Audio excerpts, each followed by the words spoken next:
اللہ نحمدہ ونصلی علی رسولہ الکریم۔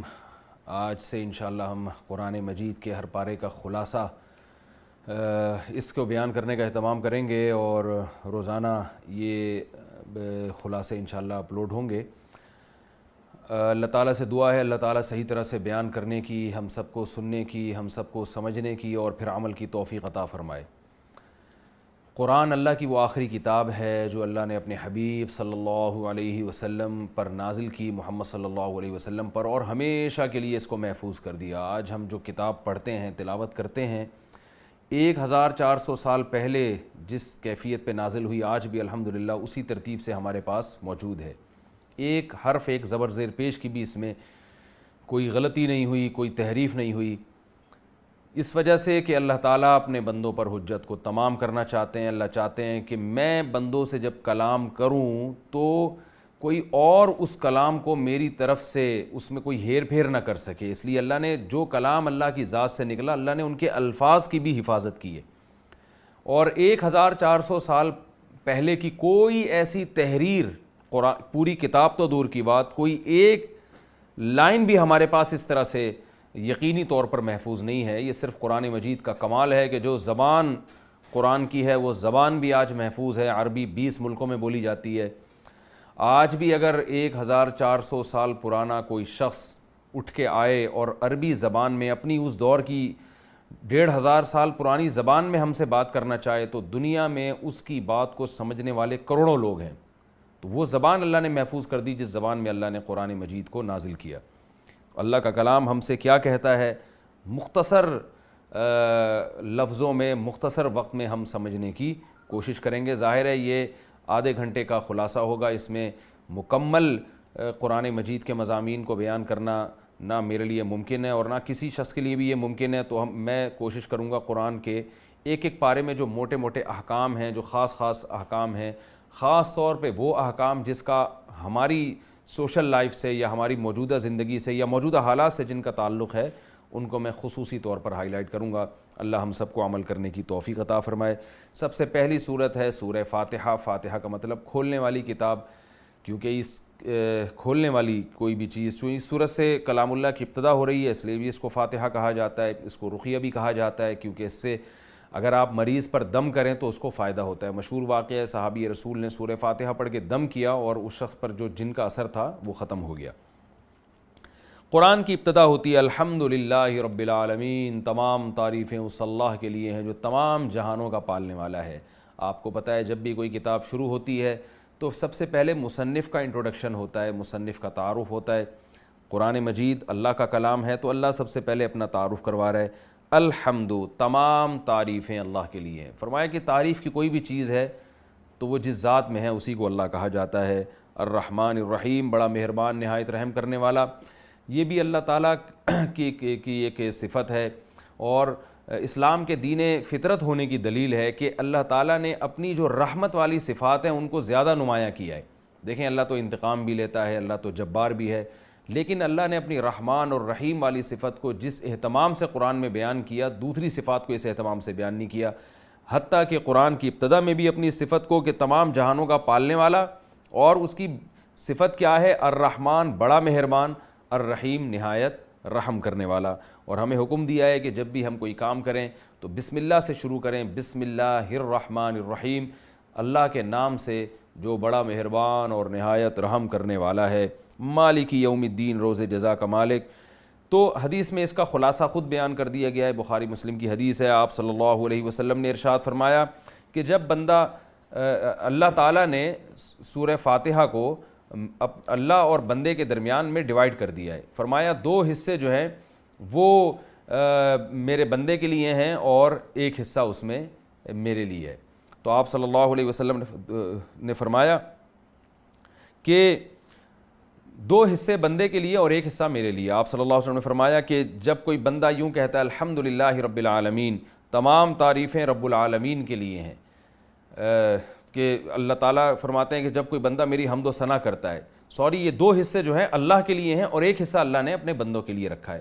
دو حصے جو اللہ کے لیے کیا ہیں؟ فرمایا جب انسان سورہ فاتحہ پڑھتا ہے نماز میں اور یہ کہتا ہے الحمدللہ رب العالمین، تمام تعریفیں اس اللہ کے لیے جو تمام جہانوں کا پالنے والا ہے۔ تو اللہ فرشتوں سے فخر سے کہتے ہیں حمیدنی عبدی، میرے بندے نے میری تعریف کی۔ اور پھر بندہ کہتا ہے الرحمن الرحیم، بڑا مہربان نہایت رحم کرنے والا، مالک یوم الدین، روز جزا کا مالک۔ تو اللہ فرشتوں سے کہتے ہیں اثنا علی عبدی، میرے بندے نے میری ثنا کی ہے، زبان سے میری تعریف کی ہے۔ تو ایاک نعبد و ایاک نستعین، جب کوئی بندہ کہتا ہے کہ اے اللہ ہم تیری ہی عبادت کرتے ہیں اور تجھ ہی سے مدد طلب کرتے ہیں، تو اللہ فرشتوں سے کہتے ہیں ھذا بینی و بین عبدک، میرے اور بندے کے درمیان یہ ایگریمنٹ ہو گیا ہے، اس نے وعدہ کر لیا کہ میں اللہ صرف تجھی سے مانگوں گا۔ تو ولی عبدی ما سأل، اب یہ جو مانگے گا میں اس کو عطا کروں گا۔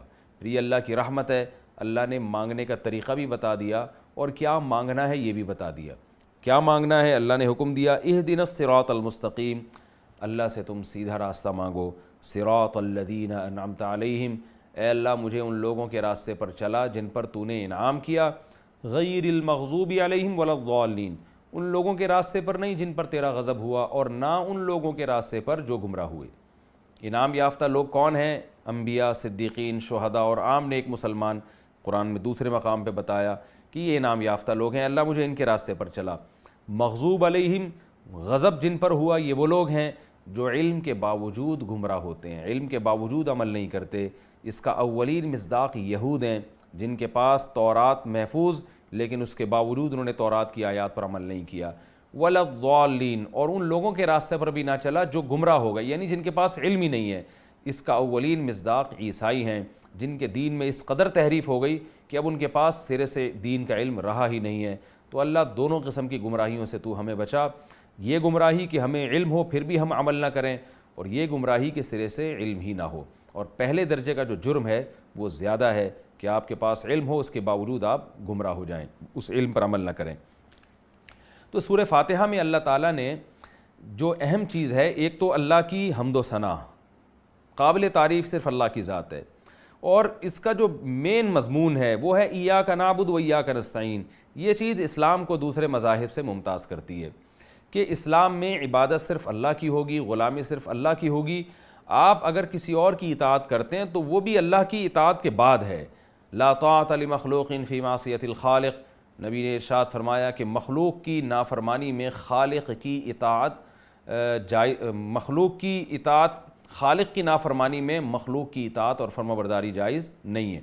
تو ایاک نعبد، اے اللہ ہم صرف تیری ہی عبادت کرتے ہیں، و ایاک نستعین، صرف تجھ ہی سے مدد طلب کرتے ہیں۔ یہ ایگریمنٹ کرنے کے بعد دیکھیے اس میں ایک اہم بات کیا ہے، اللہ نے ایگریمنٹ کا بھی حکم دیا کہ ایگریمنٹ میں یہ چیز بھی شامل کی گئی ہے، عبادت کے ساتھ استعانہ، یعنی مدد بھی صرف اللہ سے مانگی جائے گی۔ تو صرف اور صرف اللہ سے مدد مانگی جائے گی تو مسلمان توحید پرست ہوتا ہے، مسلمان مشرک نہیں ہوتا۔ سورہ فاتحہ میں یہ ایگریمنٹ کروایا گیا ہے کہ باقی سب کچھ اس کے بعد ہے۔ یہ ایگریمنٹ جب تک نہیں کرتے نا کہ اللہ صرف تیری عبادت اور صرف تجھی سے مدد، صرف یا اللہ مدد ہے اسلام میں، اس کے علاوہ کوئی نہیں ہے، کوئی نعرہ قابل قبول نہیں ہے۔ تو صرف اللہ سے مدد مانگی جائے گی، اس کے بعد پھر آپ کی نیکی پر آپ کو اجر بھی ملے گا، آپ کی دعائیں بھی قبول ہوں گی، اور جو دعا آپ آگے چل کے مانگ رہے ہیں کہ اللہ انعام یافتہ لوگوں کے راستے پر چلا، تو وہ بھی اسی وقت قبول ہوگا۔ تو یہ چونکہ قرآن میں توحید کے مضمون کو بہت اہمیت سے بیان کیا گیا ہے، تو اسی لیے اللہ نے توحید کے بارے میں پہلے ہی ہم سے ایگریمنٹ لے لیا اور پھر ہمیں دعا مانگنے کا حکم دیا کہ اللہ صراط مستقیم پر چلا، کیونکہ آگے جو پورا قرآن ہے نا وہ صراط مستقیم ہے، وہ آپ کو بتائے گا کہ کیا کرنا ہے کیا نہیں کرنا، کون سی چیزیں جائز ہیں، کون سا ٹریک صحیح ہے اور کون سا غلط ٹریک ہے۔ کہ نماز چھوڑنے والا ٹریک وہ غلط ٹریک ہے، نماز پڑھنے والا ٹریک صحیح ہے۔ آخرت پہ جو ایمان نہیں رکھتے وہ غلط ٹریک پہ چل رہے ہیں، جو آخرت پہ ایمان رکھتے ہیں وہ صحیح ٹریک پہ چل رہے ہیں، جو اپنے مال کی زکوٰۃ دیتے ہیں وہ صحیح ٹریک پہ چل رہے ہیں، جو مال کی زکوٰۃ نہیں دیتے وہ غلط ٹریک پہ چل رہے ہیں۔ تو پورا قرآن آپ کو صحیح اور غلط ہی کو ڈیفائن کرتا رہے گا، الحمد سے لے کے والناس تک۔ تو اس لیے اللہ نے پہلے ہم سے دعا کروا لی کہ تم اللہ سے پہلے دعا مانگو، اے اللہ انعام یافتہ لوگوں کا راستہ چاہیے، اور انعام یافتہ لوگوں کے حالات بھی اس قرآن میں آتے رہیں گے۔ موسیٰ علیہ السلام، آدم علیہ السلام، اسماعیل علیہ السلام، ابراہیم علیہ السلام، یہ سارے انعام یافتہ لوگ، کہ دیکھو یہ کیسے اعمال اختیار کرتے تھے، تو تم نے بھی انہی کو فالو کرنا ہے۔ اور اس میں یہود و نصارہ کے واقعات بھی آئیں گے کہ جن کو آسمانی کتابیں ملیں انہوں نے قدر نہیں کی اور وہ تباہ و برباد ہو گئے۔ تو اللہ بتا رہے ہیں کہ یہ آسمانی کتاب تمہیں ملی ہے، تم قدر کرو اور اللہ سے پہلے دعا مانگ لو کہ اللہ ہمیں یہود و نصارہ کے راستے پہ نہ چلانا۔ یہ سورہ فاتحہ کا خلاصہ ہے۔ تو یہ سورہ بقرہ شروع ہو رہی ہے پہلے پارے میں۔ اس کے ابتدا میں اللہ نے اہل ایمان کی کچھ صفات بیان کی ہیں کہ جنت میں کون لوگ جائیں گے اور اس کتاب سے ہدایت کس کو ملے گی۔ ہر ایک کو ہدایت نہیں ملے گی۔ یہ کتاب ابو جہل نے بھی پڑھی، ابو لہب نے بھی پڑھی اور مشرکین کے بڑے بڑے سردار نے پڑھی، ان کو اس کتاب سے ہدایت نہیں ملی۔ تو اللہ فرماتے ہیں اگر تم اس سے ہدایت حاصل کرنا چاہتے ہو، ھدی للمتقین، تو متقین کو اس سے ہدایت ملے گی، یعنی جو متقی بننا چاہتے ہیں۔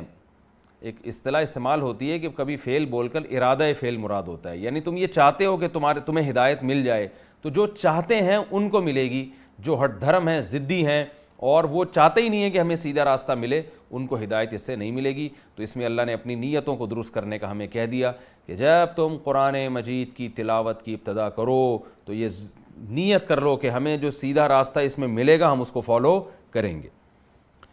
پھر اللہ نے بتایا کہ جن کو ہدایت مل جاتی ہے ان کے علامتیں کیا ہوتی ہیں۔ یؤمنون بالغیب، آخرت پر ایمان رکھتے ہیں وہ، اور نماز قائم کرتے ہیں، اور مما رزقناہم ینفقون۔ یہ دو صفات پورے قرآن میں چلتی رہیں گی، نماز اور انفاق۔ اس سے پتہ چلتا ہے کہ وہ نمازی جو کنجوس ہو، وہ نمازی بھی اللہ کو پسند نہیں ہے، اور وہ سخی جو اللہ کی عبادت نہ کرتا ہو وہ بھی اللہ کو پسند نہیں ہے۔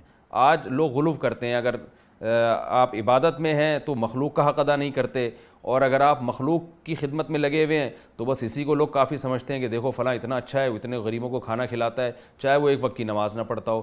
تو اللہ نے اس میں ہمیں اعتدال کا حکم دیا کہ اللہ کا حق بھی ادا کرنا ہے، جو یقیمون الصلاۃ سے پتہ چلتا ہے، وَمِمَّا رَزَقْنَاهُمْ يُنْفِقُونَ، اس سے پتہ چلتا ہے کہ اللہ کی مخلوق کا بھی خیال کرنا ہے، اپنے مال میں، اپنی صلاحیتوں میں غرباء اور مساکین کے ساتھ بھی تم نے تعاون کرنا ہے۔ پھر اسی کے سورت کے شروع میں، اسی پارے کی ابتدا میں اللہ تعالیٰ نے تین قسم کے لوگوں کو تین حصوں میں ڈیوائیڈ کیا ہے۔ ایک تو پکے مومن ہوتے ہیں، ایک پکے کافر ہوتے ہیں، اور کچھ بیچ کے لوگ بھی ہوتے ہیں ہر معاشرے میں کہ جو جہاں ان کو مفاد نظر آتے ہیں وہ ادھر کو لڑک جاتے ہیں۔ آپ دیکھ لیں ہمارے ہاں بعض سیکولر لوگ ایسے ہیں کہ جہاں ان کو مذہب میں کوئی دنیاوی فائدہ نظر آتا ہے تو مذہب کی طرف چلے جاتے ہیں، اور جہاں ان کو مذہب میں اپنا نقصان نظر آتا ہے تو مذہب کو برا بھلا کہنا شروع کر دیتے ہیں۔ تو یہ ہر دور میں ایسے لوگ رہتے ہیں۔ تو اللہ نے ایسے لوگوں کو بہت سخت وعید سنائی، فرمایا جو ایمان والے ہیں ان کے لیے خوشخبریاں ہیں، بشارتیں ہیں، جو کافر ہیں ان کے لیے جہنم کی آگ ہے، اور جو منافق ہیں، جو مذہب کو صرف اپنے مفاد کے لیے استعمال کرتے ہیں، دل میں ان کے ایمان نہیں ہے، تو اللہ نے ان کے لیے بہت دردناک عذاب، وَلَهُمْ عَذَابٌ أَلِيمٌ بِمَا كَانُوا يَكْذِبُونَ، فرمایا ان کے لیے دردناک عذاب ہے اس لیے کہ یہ جھوٹ بولتے ہیں، یہ مومن ہے نہیں، یہ صرف مفاد میں اسلام کو فالو کرتے ہیں۔ پھر اللہ نے اس صورت میں حکم دیا، یا ایھا الناس اعبدوا ربکم، اے لوگو اپنے رب کی عبادت کرو۔ یہ اسلام کا ایک امتیازی حکم ہے جو آپ کو دیگر مذاہب سے جدا کرتا ہے کہ اے لوگو تم نے اپنے پیدا کرنے والے کی عبادت کرنی ہے، جس نے ہمیں پیدا کیا۔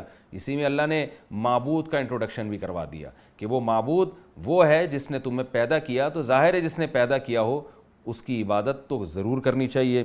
اور کیسے خلقکم والذین من قبلکم، تمہیں بھی بنایا اور تم سے پہلے لوگوں کو بھی بنایا۔ اور اللہ نے حکم دیا فلا تجعلوا للہ اندادا، اس اللہ کے ساتھ کسی اور کو شریک مت کرو۔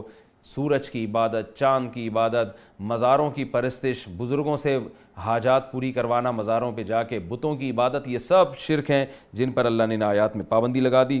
اور اللہ نے اس قرآن کے اللہ کے کلام ہونے کی دلیل بھی دی، فرمایا وَإِن كُنتُمْ فِي رَيْبٍ مِّمَّا نَزَّلْنَا عَلَىٰ عَبْدِنَا فَأْتُوا بِسُورَةٍ مِّن مِّثْلِهِ، یہ کلام جو تمہارے سامنے پڑھ کے سنایا جا رہا ہے یہ اللہ کا کلام ہے، اگر اس میں تمہیں شبہ ہے تو تم بھی اس جیسا کلام لے کر آؤ نا۔ 1400 سال گزر گئے، آج تک قرآن کے آلٹرنیٹ اس جیسی کوئی دوسری کتاب نہیں لا سکا، کوئی ایسی کتاب لا ہی نہیں جا سکی جس کی نسبت اللہ کی طرف کی جائے اور لوگوں میں اس کو وہ پنپ سکے وہ کتاب۔ کسی کتاب کے ایسے مضامین نہیں ہیں، کسی کتاب کا انداز بیان ایسا نہیں ہے۔ اللہ فرماتے ہیں فَإِن لَّمْ تَفْعَلُوا، اگر تم یہ کام نہیں کر سکتے، وَلَن تَفْعَلُوا، اور اللہ نے بتا دیا 1400 سال گزر گئے نہیں کیا، آئندہ بھی نہیں کر سکو گے تم، فَاتَّقُوا النَّارَ الَّتِي وَقُودُهَا النَّاسُ وَالْحِجَارَةُ، تو اس جہنم کی آگ سے ڈرو جس کا ایندھن انسان اور پتھر ہے۔ تو اس میں اللہ نے بتا دیا کہ پھر اس کتاب کے احکام کو تمہیں فالو کرنا پڑے گا، ورنہ وہ آگ تمہارے لیے تیار ہے جس کا ایندھن اللہ نے انسانوں کو اور پتھروں کو بنایا۔ اللہ ہمیں اس سے محفوظ فرمائے۔ قرآن کی عادت ہے جہاں اللہ نافرمانوں کو عذاب کی دھمکیاں دیتے ہیں، وہیں قرآن کے احکام کو فالو کرنے والوں کو جنت کی خوشخبریاں بھی سنائی جاتی ہیں۔ وبشر الذین آمنوا، فرمایا خوشخبری سنا دیں ان لوگوں کو جو ایمان لائے اور نیک اعمال کیے، ان لہم جنات تجری من تحتها الانہار، باغات ملنے والے ہیں جن کے نیچے نہریں بہتی ہیں، اور لہم فیہا ازواج مطہرہ، پاکیزہ بیویاں ملیں گی اور وہ ہمیشہ ہمیشہ اس میں رہیں گے۔ جنت کی دو صفات کو اللہ بہت زیادہ نمایاں کرتے ہیں، ایک اس کے نیچے نہریں بہتی ہیں، کیونکہ جو نیچرل بیوٹی ہے جس سے انسان ہمیشہ سے دل بہلاتا رہا ہے، وہ باغات ہیں جن کے نیچے چشمے اور نہریں بہتی ہیں۔ آپ کو پتہ ہے آج بھی لوگ آؤٹنگ کے لیے جب نکلتے ہیں ایسی جگہ تلاش کرتے ہیں جہاں گرینری ہو، باغات ہوں اور چشمے ہوں، پانی کے نہریں ہوں، آبشاریں ہوں۔ اللہ نے جنت میں اپنے نیک بندوں کے لیے اس کا سامان اختیار کی، اس کا انتظام کیا ہے۔ اور دوسری چیز اللہ بیان کرتے ہیں خالدین، ہمیشہ رہیں گے۔ یہ دو بہت اہم صفات ہیں۔ دنیا کی کوئی بھی بڑی سے بڑی نعمت ہو مگر اس پہ فنا کا لیبل لگا ہوا ہے، وہ ہمیشہ نہیں رہتی۔ جنت کی سب سے بڑی خوبی کیا ہے کہ اس میں موت نہیں ہے، ہمیشہ ہمیشہ کی زندگی ہے۔ مشرکین یہ اعتراض کیا کرتے تھے کہ اللہ نے قرآن میں مکھی مچھر کی مثالیں دی ہیں۔ اللہ نے فرمایا ان اللہ لا یستحی ان یضرب مثلا ما بعوضۃ فما فوقها، اللہ مچھر اور اس سے بھی گھٹیا چیز کی مثال دیتے ہوئے اللہ کو کوئی شرم نہیں آتی، حیا نہیں آتی، کیونکہ یہ کوئی گھٹیا چیز مثال نہیں ہے۔ مچھر ہی ایک ایسی اللہ کی قدرت کی دلیل ہے۔ آج سائنسدانوں نے مچھروں پہ ریسرچ کی ہے تو پتہ چلتا ہے یہ حقیر مخلوق قدرت کے کتنے کمالات کا مجموعہ ہے۔ مچھر کے ایک چھوٹے سے سر میں 100 سے زیادہ آنکھیں ہوتی ہیں، آپ اندازہ لگائیں۔ مچھر سرنج لے کر بیٹھا ہوتا ہے، باقاعدہ ایک سوئی سے جو ہے نا آپ کو سن کرتا ہے، دوسری سوئی سے آپ کا خون چوستا ہے، بالکل جیسے کوئی میڈیکل سائنس کا کوئی ماہر ڈاکٹر ہوتا ہے نا، وہ جس طرح سے ٹریٹمنٹ کرتا ہے۔ تو مچھر کو یہ ساری چیزیں اللہ نے اس کے چھوٹے سے دماغ میں سکھائی ہوئی ہیں، ایسے طریقے سے وہ خون چوستا ہے، اور ایسے ایک قدرت کا شاہکار ہے وہ کہ جس طرح سے وہ انسان کا خون نکالتا ہے وہ اپنی خوراک کے لیے۔ لیکن اللہ نے اس کو جو آلات دیے اور جو دماغ دیا، آپ مچھر کے بارے میں ریسرچ کریں، آپ کی عقل حیران ہو جائے گی۔ تو اللہ نے فرمایا کہ اللہ تعالیٰ کو اس سے حیا نہیں آتی، کیونکہ مچھر کوئی گھٹیا چیز نہیں ہے، تمہارے لحاظ سے گھٹیا ہے مگر اللہ کی قدرت کے کمالات کا ایک بہت بڑا مجموعہ ہے وہ۔ پھر اللہ نے اس صورت میں انسان کی ابتدا کا بھی تذکرہ کیا ہے کہ تم اپنی ہسٹری سے واقف نہیں ہو، انسان کیسے دنیا میں آیا، یہ ایک ایسا سوال ہے جو ہمیشہ سے ہر دور میں کیا جاتا رہا ہے، اور سائنسدان اس بارے میں مختلف نظریات رکھتے رہے ہیں۔ ڈارون نے کہا یوں ہوا تھا، یوں ہوا تھا، پھر بندر بنا تھا، پھر انسان بنا، تو مختلف لوگ اپنی رائے قائم کر رہے ہیں۔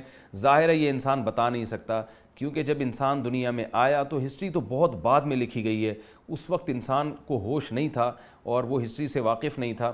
تو اللہ نے ہمیں ہماری ہسٹری بتائی ہے۔ وَإِذْ قَالَ رَبُّكَ لِلْمَلَائِكَةِ إِنِّي جَاعِلٌ فِي الْأَرْضِ خَلِيفَةً، اللہ نے جب ارادہ کیا انسان کو پیدا کرنے کا تو فرشتوں کے سامنے اس بات کو رکھا۔ فرشتوں نے کہا یہ خون بہائے گا، اللہ نے فرمایا کہ نہیں، اس کے اندر علم کی صلاحیت ہے۔ علم آدم الاسماء کلھا، آدم علیہ السلام کو چیزوں کے نام اور خواص بتائے گئے، اور فرشتوں سے کہا تم بتاؤ، فرشتے عاجز آ گئے۔ اللہ نے فرمایا میں نہیں کہتا تھا کہ میں اس انسان کے بارے میں وہ کچھ جانتا ہوں جو تم نہیں جانتے۔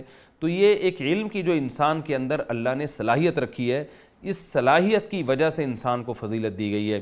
علم چاہے دین کا ہو یا دنیا کا ہو، اس کی اسلام میں بہت بڑی فضیلت ہے۔ آج انتہائی افسوس کے ساتھ یہ بات کہنی پڑتی ہے کہ مسلمان جب تک قرآن کی تعلیمات پر تھے، ہمارے اسلاف تھے، ان کے پاس دین کا علم بھی تھا اور دنیا کا علم بھی تھا۔ ہمارے سائنٹسٹ تھے جن سے یورپ نے فائدہ اٹھایا اور گوروں نے فائدہ اٹھایا، ہماری سائنسی تحقیقات تھی جن سے لوگوں نے فائدہ اٹھایا، مگر آج ہم ان تمام چیزوں میں پیچھے رہ گئے ہیں۔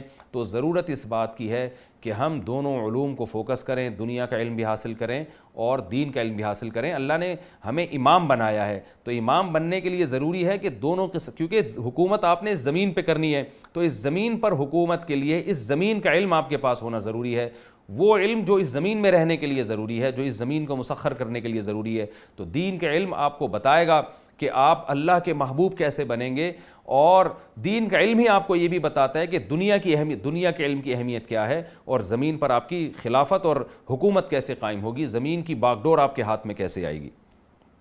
کیونکہ آدم علیہ السلام کو اللہ نے خلیفہ سے تعبیر کیا ہے کہ میں زمین میں خلیفہ پیدا کر رہا ہوں. خلیفہ کہتے ہیں نائب, جو اللہ کا نظام زمین پہ نافذ کرے.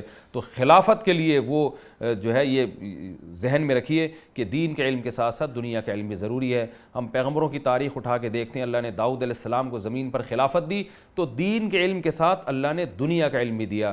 لوہے کو آپ کے ہاتھ میں اللہ نے نرم کر دیا جس سے آپ زرہیں بنایا کرتے تھے. قوت فیصلہ عطا کی اللہ تعالیٰ نے آپ کو.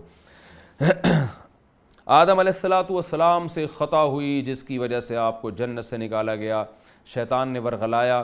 تو اس میں ہمیں یہ بتایا گیا کہ شیطان نے توبہ نہیں کی, غلطی دونوں سے ہوئی, آدم سے بھی اور شیطان سے بھی.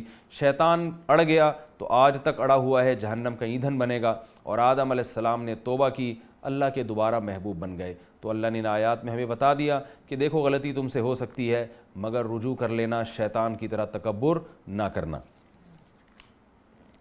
انہی آیات میں اللہ تعالیٰ نے ہم سے پہلے امتوں کا بھی تذکرہ کیا ہے, جن میں یہود کا خاص طور پہ تذکرہ ہے کہ ان لوگوں نے کیا کیا کوتاہیاں کی, اور ہمیں ضمناً بتایا جا رہا ہے کہ ان کو اللہ کا کلام ملا مگر انہوں نے اس پر عمل نہیں کیا اور اپنے پیغمبر کے احکام کی حکم عدولی کی. تو تم بھی ایسا نہ کرنا, تم محمد صلی اللہ علیہ وسلم کو فالو کرنا, تم قرآن کو فالو کرنا, ورنہ تمہارا انجام بھی وہی ہو سکتا ہے جو یہود کا انجام ہوا. تو اللہ نے اہل یہود کو, جن کو بنی اسرائیل کہا جاتا ہے, خطاب کیا کہ یا بنی اسرائیل اذکروا نعمتی التی انعمت علیکم, اے بنی اسرائیل, اے یہود, یاد کرو ان نعمتوں کو جو ہم نے تمہیں دی ہیں. تو اللہ نے پہلے یہودیوں کو بہت نعمتیں دیں اور ان کو زمین کی باغ ڈور ان کے ہاتھ میں دی, خلافت دی.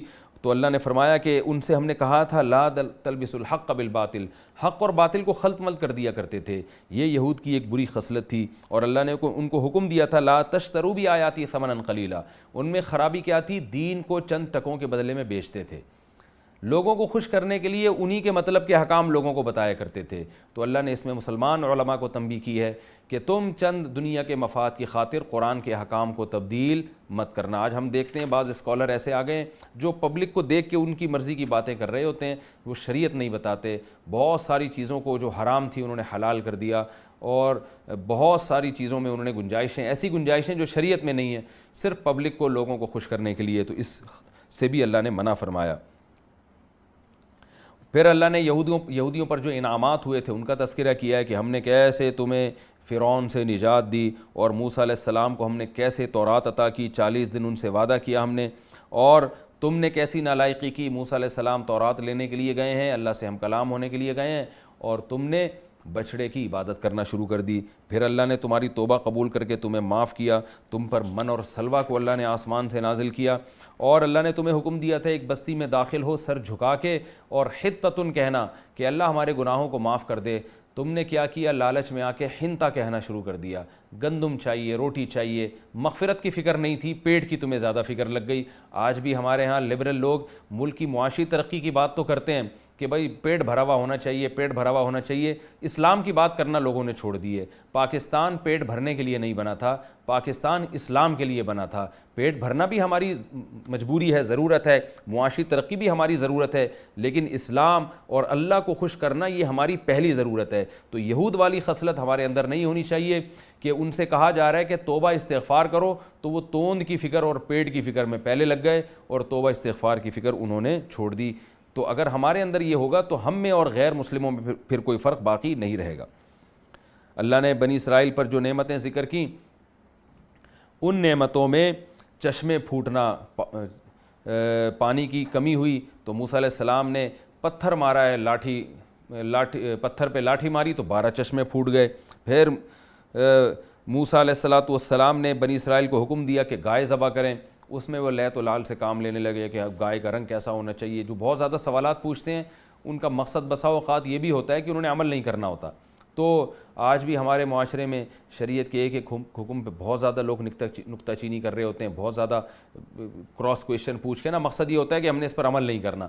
تو اس طرح کے سوالات جس میں آپ کی نیت عمل سے جان چھڑانا ہو, یہ بھی یہود کی ایک خصلت ہے جس سے اللہ تعالیٰ نے ہمیں منع کیا ہے.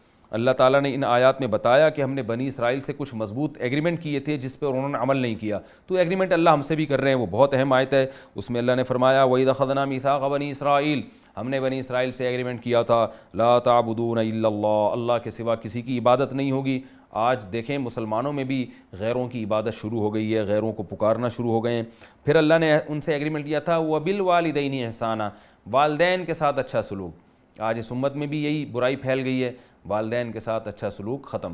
میں تو دیکھتا ہوں گھروں میں باپ کا اگر احترام ہے تو اس باپ کا احترام ہے جو اپنے بیٹوں سے احترام سے بات کرتا ہے، یعنی باپ پہلے رسپیکٹ کرے گا اولاد کی، پھر اولاد ابا کو عزت دے گی۔ تو الٹا معاملہ ہو رہا ہے، وہی حدیث جس میں آپ صلی اللہ علیہ وسلم نے فرمایا ان تلد الامۃ ربتہا، باندی اپنے آقا کو جنے گی، یعنی الٹا کام شروع ہو جائے گا۔ آج باپ کا ایٹیٹیوڈ اولاد کے ساتھ اچھا ہوتا ہے، اولاد کا باپ کے ساتھ صحیح نہیں ہوتا۔ یعنی میں تو لوگوں سے کہتا ہوں کہ اولاد جب ابا اور بیٹے ساتھ بیٹھے ہوتے ہیں نا، تو جو بیٹا ہے وہ باپ لگ رہا ہوتا ہے اور باپ بیٹا لگ رہا ہوتا ہے۔ باپ ڈر رہا ہوتا ہے کہ میں اپنے جوان بیٹے کے سامنے کوئی ایسی بات کر دوں جس پہ اس کو غصہ نہ آ جائے۔ تو یہ یہود کو اللہ نے حکم دیا تھا والدین کے ساتھ حسن سلوک کرو، انہوں نے اس حکم کی نافرمانی کی، تو ایسا نہ ہو کہ جو انجام یہود کا ہوا وہی اہل اسلام کا بھی ہو۔ والدین کا بہت بڑا حق بیان کیا، وذی القربیٰ والیتامیٰ، پھر اللہ نے رشتہ داروں کا حق بیان کیا ہے۔ اسلام میں نماز روزے کی طرح رشتہ داری کو جوڑنا فرض ہے۔ ہم غیر مسلموں کی طرح رشتہ داری کو بالکل اگنور کر دینا، جیسے ان کے یہاں نہ ابا کا پتہ چلتا ہے اور نہ بھائی اور سسٹر کا کوئی سسٹم ہے، بس فرینڈ ہوتے ہیں، گرل فرینڈ اور بوائے فرینڈ، یہ سسٹم چل رہا ہے۔ تو آج ہمارے معاشرے میں بھی یہ سسٹم آ رہا ہے، اللہ اس نظام کو نہیں مانتے۔ اللہ نے فرمایا سب سے پہلے والدین، پھر اس کے بعد قرابت دار۔ اسلام میں بھائی بہن، چچا، خالہ، پھپھی، ماموں، یہ رشتے بہت امپورٹنٹ ہیں، ان کو آپ کو ترجیح دینی پڑے گی۔ والیتامیٰ، یتیموں کے ساتھ اچھا سلوک کرنا پڑے گا۔ آج ہر جگہ ٹرسٹ بن رہے ہیں اور گورنمنٹ کی ذمہ داری ہے کمزوروں کو پالنا، بوڑھوں کے لیے بھی اولڈ ہوم بن رہے ہیں، گورنمنٹ پالے گی۔ یہ ذمہ داری اللہ نے گورنمنٹ کی نہیں رکھی ہیں۔ اسلام میں والدین کی ذمہ داری اولاد پر ہے، یتیم کی ذمہ داری اس کے قریبی رشتہ دار پر ہے۔ تو یتیموں کا خیال کرو، اللہ نے فرمایا مساکین کا خیال کرو۔ گورنمنٹ کی بھی ذمہ داری ہے جب پبلک اپنی ذمہ داری پوری نہ کر رہی ہو، بلکہ گورنمنٹ کی ذمہ داری ہے لوگوں کو اس پر لے کر آئے وہ کہ بوڑھے والدین پر اولاد خرچ کرے گی۔ ہمارے ہاں بھی فیملی سسٹم اسی طرح سے تباہ کیا جا رہا ہے جیسے گوروں کا تباہ ہوا، بالکل انہی کو ہم ہر چیز میں فالو کر رہے ہیں۔ تو اللہ نے فرمایا وقولوا للناس حسنا، ہم نے بنی اسرائیل سے یہ ایگریمنٹ لیا تھا کہ لوگوں سے جب بات کرو گے تو اچھی بات کرو گے۔ آج آپ دیکھیں ہمارے اخلاق کہاں جا رہے ہیں۔ ہم دوسرے ملکوں میں سفر کرتے ہیں، گوروں کو ہم دیکھتے ہیں کہ وہ اگرچہ اوپر کے اخلاقی ہیں لیکن بہرحال ہیں تو صحیح، اوپر سے مسکرا کے بات کرتے ہیں، ہر بات سے پہلے تھینک یو کہیں گے، آخر میں تھینک یو کہیں گے، تھوڑا سا مسکرائیں گے۔ ہمارے ہاں ہر شخص ناک پہ مکھی بٹھا کے بیٹھا ہوا ہے اور ایسا لگتا ہے جیسے یہ کاٹنے کو دوڑے گا۔ میں مانتا ہوں کہ یہ ہمارے اخلاق اندرونی طور پر ان سے بہت اچھے ہیں، لیکن پھر بھی کچھ ظاہری اخلاق بھی ہیں جن کا اللہ نے ہمیں حکم دیا۔ قولوا للناس حسنا، فرمایا لوگوں سے جب بات کرو تو اچھے انداز میں بات کرو۔ حضرت قتادہ رضی اللہ تعالیٰ عنہ غالباً ان کا ایک مقولہ ہے کہ ان سے کسی نے پوچھا کہ ہمیں کیا کافر کے ساتھ بھی حسن اخلاق کا حکم ہے؟ تو انہوں نے قرآن کی اس آیت کو کوٹ کیا، فرمایا کہ اللہ نے کیا فرمایا، لوگوں سے اچھی انداز سے بات کرو۔ یہ نہیں فرمایا کہ صرف مسلمانوں سے، لوگوں سے، جس میں اللہ نے غیر مسلموں کو بھی داخل کیا ہے۔ اور ساتھ ساتھ اللہ کا حق بھی ادا کرو، اقیموا الصلاۃ وآتوا الزکاۃ، کہ نماز بھی قائم کرو اور زکوٰۃ بھی ادا کرو۔ اسی میں اللہ تعالیٰ نے یہ بھی بتایا کہ بنی اسرائیل سے ہم نے یہ بھی ایگریمنٹ کیا تھا کہ اپنی قوم کے ساتھ بھی اچھا سلوک کرو گے۔ قوم پرستی اسلام میں جائز نہیں ہے، لیکن قوم کے ساتھ ظلم کرنا یہ دوسری قوموں کے ساتھ ظلم کرنے کی نسبت زیادہ برا ہے۔ تو بنی اسرائیل اپنی قوم کو پکڑوا دیا کرتے تھے اور جو ہے نا وَهُوَ مُحَرَّمٌ عَلَيْكُمْ إِخْرَاجُهُمْ، جلا وطنی حرام تھی، لیکن اپنی قوموں کو ہی اپنے ملکوں سے اپنی قوم کے افراد ہی کو نکال دیا کرتے تھے۔ اس عمل کو بھی اللہ نے ناجائز اور حرام قرار دیا۔ اللہ تعالیٰ نے اس پارے میں ابراہیم علیہ السلام کا بھی خصوصیت سے تذکرہ کیا ہے، کیونکہ جتنے بھی انبیاء کا سلسلہ چلا ہے وہ ابراہیم علیہ السلام ہی کی اولاد میں چلا ہے۔ ابراہیم علیہ السلام کے دنیا میں آنے کے بعد تو ان کو کن چیزوں کی وجہ سے نوازا گیا، اذ ابتلیٰ ابراہیم ربہ بکلمات فاتمہن، فرمایا بہت ساری چیزوں میں ہم نے ابراہیم کو آزمایا، وہ تمام آزمائشوں میں پورا اترے، جس کی وجہ سے اللہ نے ان کو آزمایا۔ ان کی اولاد میں اللہ نے نبوت کو جاری کر دیا اور بیت اللہ کو ان سے تعمیر کروایا۔ تو بیت اللہ اسلام کا ایک مرکز ہے، اس کا بھی تعارف اللہ نے کروایا کہ ہم نے ابراہیم علیہ السلام کو حکم دیا طہرا بیتی للطائفین والعاکفین والرکع السجود، کہ اے ابراہیم اور اسماعیل میرے گھر کو پاک صاف رکھو تاکہ لوگ اس میں طواف کریں، اعتکاف کریں، رکوع اور سجدہ کریں۔ اس سے ہمیں پتہ چلتا ہے کہ اللہ کا جو گھر ہے اس کی صفائی کی اہمیت دوسرے گھروں سے زیادہ ہے۔ تو مسجدوں میں گندگی، آج دیکھیں مسجدوں میں بیت الخلاء ایسے بنے ہوئے ہیں، بالکل ان کے دروازے مسجد کی طرف کھل رہے ہوتے ہیں، ان میں صفائی کا اہتمام، ایئرپورٹ پہ آ کے واش روم آپ دیکھ لیں ان کے وہ کیسے صاف ستھرے ہوتے ہیں۔ مسجدوں کے واش روم کو ایئرپورٹ سے زیادہ صاف ہونا چاہیے، اور مسجدوں میں صفائی کا انتظام ایئرپورٹ سے زیادہ ہونا چاہیے، کیونکہ مسجدوں کی صفائی کا اللہ نے حکم دیا، اس کی فضیلت بیان کی۔ تو اس سے مساجد کے صفائی کا اہتمام کا بھی ہمیں اہمیت کا پتہ چلتا ہے، اور بیت اللہ کی اہمیت کا بھی کہ وہ بھی اللہ کا گھر ہے۔ اور اللہ نے مکہ کے لیے دعا، ابراہیم علیہ السلام نے مکہ کے لیے دعا مانگی تھی کہ اے اللہ اس شہر کو امن والا بنا۔ الحمدللہ آج تک مکہ امن والا ہے۔ ابراہیم علیہ السلام کی دعا کی قبولیت کے آثار ہمیں آج بھی نظر آ رہے ہیں۔ پھر اللہ نے بتایا وَمَن يَرْغَبُ عَن مِّلَّةِ إِبْرَاهِيمَ إِلَّا مَن سَفِهَ نَفْسَهُ، تمہیں ابراہیم علیہ السلام کے دین کو فالو کرنا پڑے گا جو توحید پرست تھے، اور توحید ہی پر ابراہیم علیہ السلام کی موت ہوئی۔ اور ابراہیم علیہ السلام کے اولاد یعقوب علیہ السلام، ان کے بیٹے اسحاق اور ان کے بیٹے یعقوب علیہ السلام جو ابراہیم علیہ السلام کے پوتے تھے، ان کی بھی موت توحید پر ہوئی ہے، اور موت کے وقت انہوں نے اپنے بچوں کو دین پر قائم رہنے کی وصیت کی۔ اس سے ہمیں پتہ چلتا ہے کہ نیک لوگوں کا یہ شیوا رہا ہے کہ وہ اپنی اولاد کی بھی دینی تربیت کی فکر رکھتے ہیں، حتیٰ کہ موت کے وقت بھی اگر انہیں کسی چیز کی سب سے زیادہ فکر ہوتی ہے تو یہ بھی فکر ہوتی ہے کہ میری اولاد دین پر چلے۔ آج موت کے وقت بھی لوگ جائیدادوں کی بات کر رہے ہوتے ہیں اور پیسوں کی بات کر رہے ہوتے ہیں، اس وقت بھی فکر نہیں ہوتی۔ تو زندگی میں بھی آپ کو اپنی اولاد کی فکر کرنی ہے، اور موت کے وقت بھی آپ کوشش کریں اپنی اولاد کو دین پر قائم رہنے کی وصیت کر کے جائیں۔ اللہ تعالیٰ سے دعا ہے جو کچھ ہم نے سنا اور پڑھا اللہ ہمیں اس پر عمل کرنے کی توفیق عطا فرمائے۔ وما علینا الا البلاغ۔